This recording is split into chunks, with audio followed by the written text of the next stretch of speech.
भूय जीव संकुल भयव गयव सर दरित पाय तिम सतगुरु के मिलत ही जाहि भरम समुदाय। ये हमारा समाज जो है अपने ढंग से भक्ति कर रहा है, अपने ढंग से भजन कर रहा है, और सच्चाई तो ये है कि भक्ति स्वतंत्र सकल गुण खानी, लेकिन बिन सत्संग न पावहि प्राणी। भक्ति कब कैसे की जानी चाहिए ये भेद केवल सद्गुरु बताता है। आज हम देख रहे समाज में लोग सतयुग के भी ढंग को अख्तियार किए बैठे हैं, त्रेता के भी नियम को अप्लाई किए बैठे हैं, द्वापर का भी तौर तरीका अपनाए बैठे हैं, जबकि ये कलयुग है। अब कलयुग में अगर आप सतयुग का नियम चलाएंगे तो कामयाब नहीं होंगे। कलयुग का नियम अलग है, सतयुग का अलग है, त्रेता का अलग है, द्वापर का अलग है। चारों युगों की पूजा पद्धति महापुरुषों ने अलग अलग तय किया है। सतयुग में मनुष्य का आयु बल 1 लाख वर्ष होता था, प्राण उसका हड्डी में रहता था, लंबाई 21 हाथ होती थी, मन उसका हाथी के समान निश्चल होता था। तब महापुरुषों ने जो नियम बनाया था मुक्ति का, मोक्ष का, सद्गति का, तो सतयुग जोगी सब विज्ञानी अब करी हरि ध्यान तरहि भव प्राणी। तो सतयुग में ध्यान धारणा समाधि का नियम था, लेकिन जब त्रेता आया तो जीव का आयु बल 10 गुना घट गया। अब उसका आयु बल 1000 वर्ष हो गया। मन जो है घोड़े के समान चंचल हो गया, प्राण जो है हड्डी को छोड़ करके खून में आ गया, लंबाई 14 हाथ हो गई। संतों ने विचार किया कि अब सतयुग का नियम अगर हम लगाएंगे तो यह जीव चल नहीं पाएगा। तुरंत रास्ता बदल दिया और लिखा क्या, गोस्वामी जी ने साफ लिखा, पितृता विविधि जग नर करही और प्रभु समर्पी कर्म भव तरही। तो त्रेता में यज्ञ का विधान कर दिया गया, लेकिन जब द्वापर आया तो फिर आयु बल 10 गुना घट गया। अब आयु बल 1000 वर्ष हो गया, लंबाई 7 हाथ हो गई, और प्राण जो है वो खून को छोड़ करके चमड़ी में आ गया। अब आदमी का मन जो बकरे के समान चलायमान हो गया, चंचल हो गया, वासना युक्त हो गया। तब महापुरुषों ने सोचा कि अब ये द्वापर में अगर हम त्रेता का या सतयुग का नियम चलाएंगे तो कोई भी जीव मुक्त नहीं हो पाएगा, निर्बंध नहीं हो पाएगा, आवागमन से छुटकारा नहीं मिल सकती है, 84 लाख योनियों से मुक्ति नहीं प्राप्त कर सकता। तो इसलिए तुरंत रास्ता और ढीला कर दिया। तो द्वापर केवल हरि पद पूजा और जीव मुक्ति का भावन दूजा। तो द्वापर में पूजा विधान लागू कर दिया है, लेकिन जब कलयुग आया तो ये मलिन युग है, ये मलिन युग है।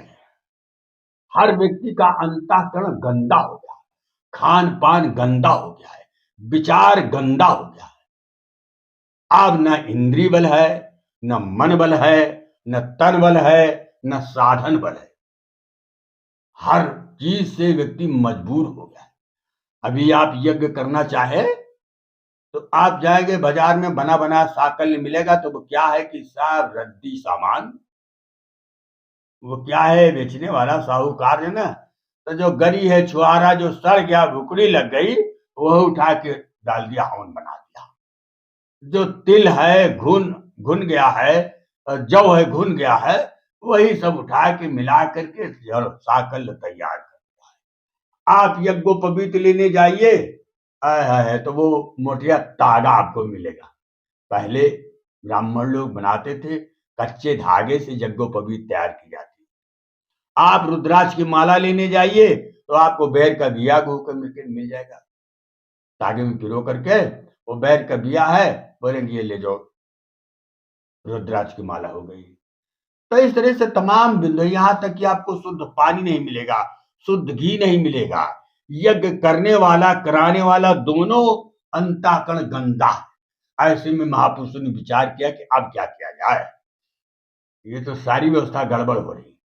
तुरंत महापुरुषों ने एकदम रास्ता ढीला कर दिया और कहा क्या कि कल युग योग न यज्ञ न ज्ञान। अब कल युग में न सतयुग का योग ध्यान धारणा समाधि चल पाएगी, न त्रेता की हवन यज्ञ चल पाएगी, और न द्वापर का पूजा विधान। तो कल युग केवल नाम आधारा, सुमिर सुमिरे नर उतरहि पारा। कल युग में संतों ने नाम का आधार बना दिया। अब नाम क्या है प्रेमियों, ये तो मैं किसी अगले वीडियो में डालूंगा, क्योंकि संसार जानता है कि राम राम जपिए बस उससे इससे मुक्त हो जाएगा, लेकिन ऐसा नहीं है। नाम दो प्रकार का होता है, एक वर्णात्मक, एक ध्वन्यात्मक। तो गोस्वामी जी ने रामचरितमानस के बाल कांड में नाम महिमा में बड़े व्यापक तरीके से चर्चा किया है, लेकिन माफ करिएगा वहां सब ध्वन्यात्मक नाम की चर्चा की गई है। ये कहीं फिर अलग में इस पर चर्चा करूंगा। तो कहने का मतलब कुल मिलाकर के जीव सतगुरु के यहाँ गया नहीं, अपने ढंग से धर्म को पालन कर रहा है और अपने आप में समझ रहा है कि मैं सही रास्ते पर चल रहा हूं और अब मेरा सारा मामला हल हो जाएगा, सारे दुख का निराकरण हो जाएगा, भक्ति मेरी सफल है और भगवान साक्षात मेरी भक्ति को सुन रहे हैं। लेकिन ऐसा नहीं, यही कहा जानकार ने कहा, अरे मैं बहुरैया समझी ना पाऊं, मैं बहुरैया समझी ना पाऊं, मैं बहुरैया समझ न पाऊं, हर जान न पाऊं रे, मैं बहुरैया समझी ना पाऊं कि मैं बहुरैया। कोटि सूरज सम ज्योति हमारी है, कोटि सूरज सम ज्योति हमारी। अरे मंदिर में जाए के दिया जलाऊं रे, मैं बहुरैया समझी ना पाऊं, मैं बहुरैया। अरे जीव के ऊपर जब कारण शरीर नहीं चढ़ाता, ये चेतन जीवात्मा के ऊपर चार आवरण चढ़ाया गया है। ये जो स्थूल काया है, ये हाड़ मांस मज्जा रुधिर की ये पांचों तत्वों से जो शरीर बना है आपका, अरे ये चेतन जीव के ऊपर की चौथी खोल है। ये तो चेतन जीव को मां के गर्भ में मिलती है, इसके पहले इसके ऊपर तीन आवरण चढ़ चुका है। वह लिंग शरीर, उससे आगे सूक्ष्म शरीर, और आगे जाइए तो कारण शरीर। तो तीन शरीर जीव के ऊपर चढ़ चुका है, तो चौथी खोल है मां के गर्भ में जीव को मिलती है। तो चार चार शरीर, चार चार आवरण इस चेतन जीव के ऊपर चढ़ा हुआ है। ऐसे में इसको पहचान पाना बड़ा आसान काम नहीं है। तो जब जीव के ऊपर कारण शरीर नहीं चढ़ाता, उसके पहले ये सूर्य की 12 सूर्यों के बराबर क्षमता थी चेतन जीव की। और सतलोक की तो मैं बात ही नहीं कर रहा, वहां तो रोम रोम में करोड़ों सूर्यों की प्रकाश था। तो इतना क्षमतावान ये चेतन जीव और अज्ञानता के कारण अपने आप को नहीं देखना चाहता है, जिसकी क्षमता हजारों सूर्यों के बराबर है। ये अज्ञानी जीव अपने बारे में नहीं समझता है, बल्कि ये मंदिर में जाकर के दिया जलाता है।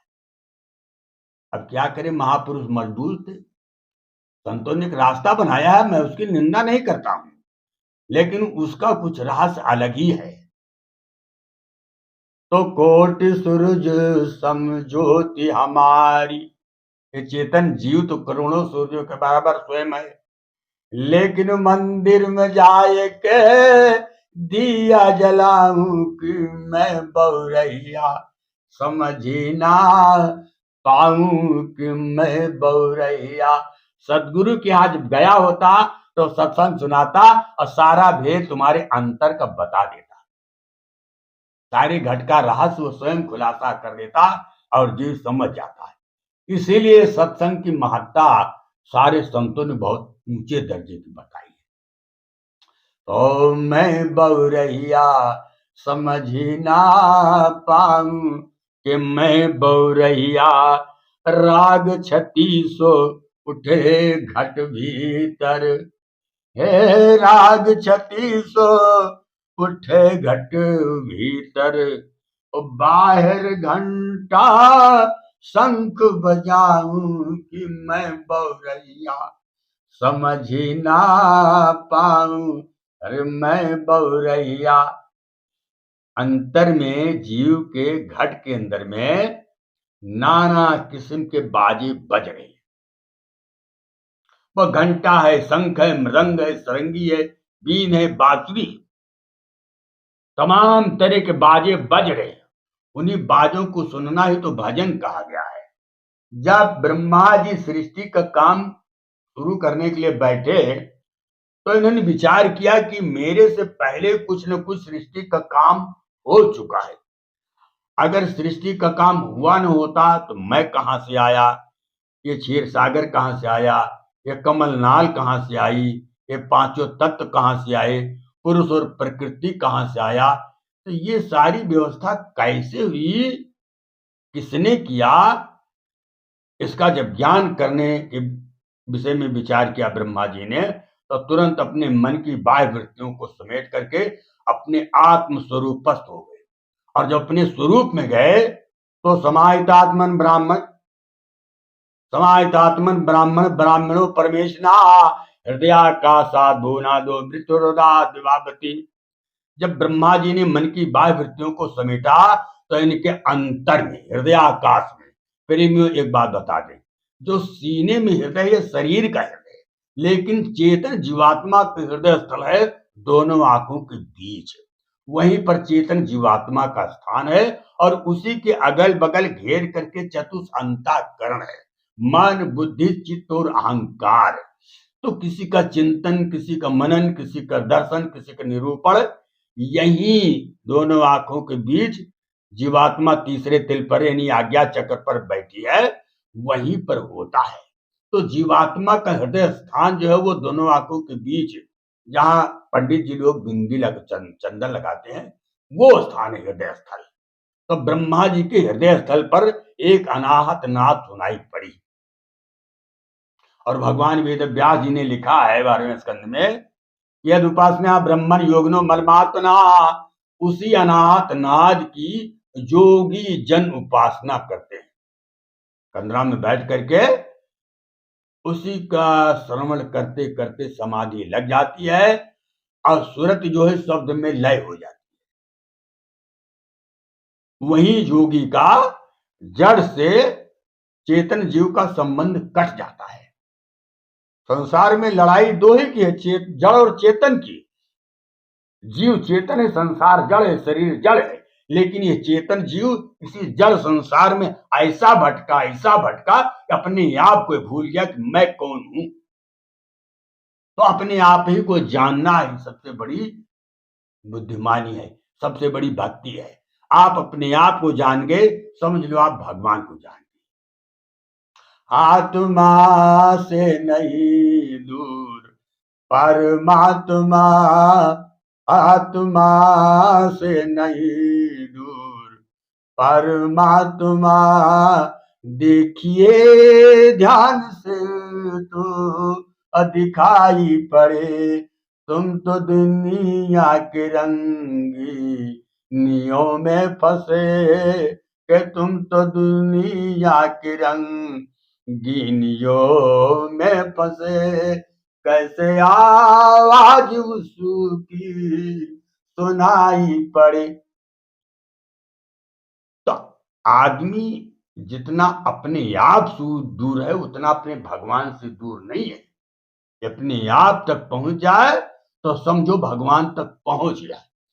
एक बार एक व्यक्ति भगवान वो रामकृष्ण परमहंस के पास गया और कहा कि आपके पास तो माता काली जी आते हैं। बोले हाँ बिल्कुल आती है। तो कहा कि ऐसा करिए कि एक बार हमको भी मिला दीजिए माता काली से, मैं भी मिलना चाहता हूँ। तो रामकृष्ण परमहंस ने कहा तो ठीक है, अपना आप पता बता दीजिए, मैं भेज दूंगा। तो वो व्यक्ति तुरंत अपने घर का पता बताने लगा कि फला गली है, फला मोहल्ला है, फला जिला है। पर्चा दिया। रामकृष्ण परमहंस ने कहा कि देखो, ये तो तुम्हारे घर का पता है, तो माता काली घर से बात थोड़ी करेंगी, आपसे बात करना चाहती ना, तो आप अपना पता बताइए, घर का क्यों पता बता रहे हो? घर से क्या लेना देना, बात आप करेंगे और आप पता घर का बता रहे हैं। वो व्यक्ति थोड़ी देर रुका रहा, फिर दुकान का पता बता दिया। फिर रामकृष्ण परमहंस ने कहा कि फिर भी पागलपन की बात करते हो तुम, अरे तुम दुकान का पता क्यों बता रहे हो भाई, आप अपना पता बताइए। अब वो व्यक्ति असमंजस में पड़ गया। एक क्षण सोचने के बाद तुरंत सीने पर हाथ ठोका, बोला ये मैं हूं। बोले ये तुम नहीं हो, तुम्हारी छाती है, ये तुम्हारा पेट है, ये तुम्हारा पैर है, ये तुम्हारा सिर है, ये तुम्हारा हाथ है, और तुम नहीं हो, तुम्हारा शरीर है। मैं तुम्हारे बारे में पूछ रहा हूं, तुम अपना पता बताओ। तो व्यक्ति दंग रह गया, अब क्या जवाब दूं। तो सही भी कहा भी गया है कि नाना शास्त्र पठे लोके नाना देवत पूजनम, नाना शास्त्र पठे लोके नाना देवत पूजनम, लेकिन आत्मज्ञान बिना पार्थ सर्व ज्ञान निरर्थकम। यानी जीव को, मनुष्य को अपने आप का यदि ज्ञान नहीं, चेतन जीव के बारे में जानकारी नहीं है, तो सारा ज्ञान बेकार है। आप राम का रामायण सारी जिंदगी पढ़िए, भगवान कृष्ण की भागवत सारी जिंदगी पढ़िए, देवी भागवत पढ़िए, शिव पुराण पढ़िए, दुनिया के धर्म ग्रंथ को पढ़िए, लेकिन अपने आप को तो तूने जाना नहीं, तो ये सारे ज्ञान किस काम? अरे तुम्हें अपने आप को जानना, नरकों में एक चेतन जीव जाएगा, 84 लाख योनियों में नाना कष्ट यही चेतन जीव उठाएगा, माँ के गर्भ में उल्टा इसी चेतन जीव को टंगना पड़ेगा, बड़े बड़े 28 किस्म के नरक है, उसमें इसी चेतन जीव की दुर्गति होगी, तो तुम उन धर्म ग्रंथों में परेशान हो। अपने आत्म स्वरूप का ज्ञान करो, असली लड़ाई यही है। तो मैं बहुरहिया समझी ना पाऊं कि मैं बहुरहिया, घाट तिरकुटी बहे तिरवेणी, घाट तिरकुटी बहे तिरवेणी, पाप धुवन में गंगा जाऊं कि मैं बहुरहिया समझी ना पाऊं रे, मैं बहुरहिया। अज्ञानी जीव पाप धोने के लिए गंगा जी में जाता है। अरे तुम्हारा पाप तेरी चमड़ी पे थोड़ी लगा है कि जाके 5 बुड्डी मारोगे साफ हो जाएगा, नहीं। तेरा पाप ऐसी जगह पर है कि वहां दुनिया का कोई पानी नहीं पहुंचेगा, केवल ज्ञान ही पहुंच सकता है, और ज्ञान से ही वैराग होता है।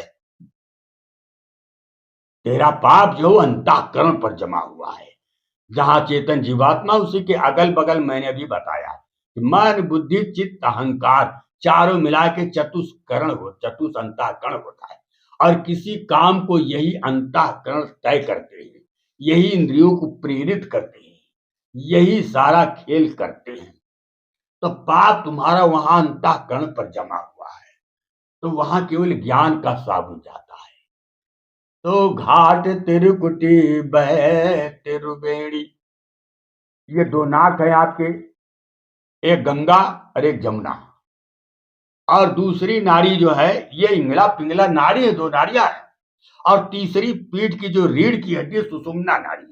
ये तीनों नाड़ियां जहां चंदन लगाया जाता है, तो ठीक पीछे जाकर के मिलती है, वही त्रिवेणी संगम है। जब जब एक अंतर्भ्यासी, एक भजनानंदी अपनी विषयों को, विकारों से, माया से, जड़ता से उपराम होकर के ऊपर उठ जाता है, और दोनों आंखों के बीच जीवात्मा है, इसके नीचे को पिंड कहा जाता है। इधर कुछ नहीं, परमात्मा इधर नहीं मिलेगा, कभी भी नहीं मिलेगा। इसके ऊपर आपको जाना होगा, इंद्रियों से ऊपर, यहीं तक इंद्रियां, नीचे इंद्रियां हैं, और इसके ऊपर इंद्रियां नहीं है। तो पिंड को छोड़ करके आपको अंड में जाना होगा, तो वहां भगवत साक्षात्कार होता है। वहीं ये तीनों नाड़ियां आपस में मिलती हैं, वही त्रिवेणी संगम है।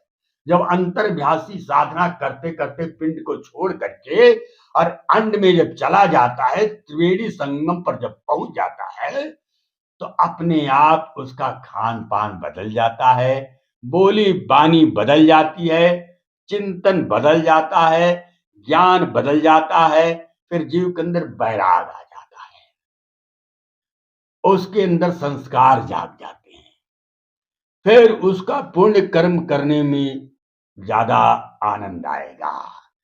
वो धीरे धीरे दुनिया के छल कपट से दूर होता चला जाता है। यही है पाप के जलने का और पुण्य के उदय होने का प्रमाण है कि जब जीव का खान पान बदल जाए, सतोगुणी चिंतन हो जाए, सात्विक आहार हो जाए और सादा जीवन हो जाए, उच्च विचार हो जाए, भगवत चर्चा में लीन रहे, भजन में लीन रहे, सत्संग की चिंता जाग जाए, तो समझ लेना कि जीव का जो है पाप जल रहा है और पुण्य का उदय हो रहा है।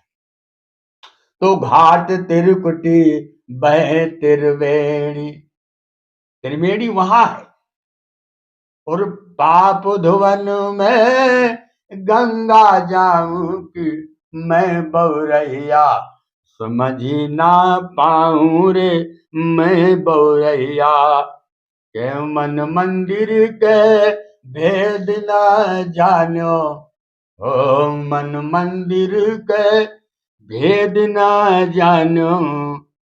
यानी परमात्मा तेरे इसी घट के अंदर बैठा है, शरीर के अंदर विद्यमान है। अरे वो सब देख रहा है, सुन रहा है, उसी के बदौलत हाथ पैर काम कर रहे हैं, आंखें काम कर रही हैं, कान काम कर रहा है, मुंह काम कर रहा है, चित्त चिंतन कर रहा है, बुद्धि निरूपण कर रही है। ये सारा शरीर, इंद्रियां, प्राण, ये सब अपना अपना काम कर रहे हैं उसी की मेहरबानी से।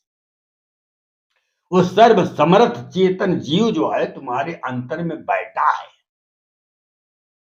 अवज्ञानी जीव क्या करता है कि सर्व समर्थ चेतन आत्मा को छोड़ करके अब मंदिर में पत्थर की मूर्ति के आगे बैठ के खोपड़ी पटक रहा है। भगवान कपिल ने माता देवती से कहा था कि माता जी, अहम सर्वेश भूतेश भूतात्मा अवस्थिता सदा, अहम सर्वेश भूतेश भूतात्मा अवस्थिता सदा, और तम अज्ञा एवं मर्त्या कुर्ते यच विडम्बनम। ए माता, मैं सारे जीव के अंदर में प्राण रूप विद्यमान हूं। अब मेरी अवज्ञा करके अगर वह अज्ञानी जीव और सारा दिन बैठ करके मंदिर में मूर्ति के पीछे पड़ा है, चिंतन कर रहा है, तो वो तो एकदम आडंबर है, ढोंग है माता जी, उससे कुछ नहीं होने वाला है। मैं सबके अंतर में विद्यमान हूं। तो मैं बौरैया समझी ना पाऊं रे मैं बौरैया, के मन मंदिर के भेद न जानो। अरे आत्मा छोड़ के पाथर नहलाऊं कि मैं बौरैया, समझी ना पाऊं रे मैं बौरैया। सूरज एक अनेक घट माही, सूरज एक, आकाश में एक ही सूर्य चमक रहा है, हजारों घड़े के अंदर आप पानी भर दीजिए, हर घड़े के अंदर सूर्य का प्रतिबिंब दिखाई पड़ रहा है। वैसे ही परमात्मा एक है और उसी का चिंतन अनादिकाल से संसार करता चला आ रहा है। उसी का चिंतन राम ने किया है, कृष्ण ने किया है, बड़े बड़े संत महापुरुष ऋषि मुनि जो भी भक्त हुए सबों ने उसी परमात्मा का चिंतन किया।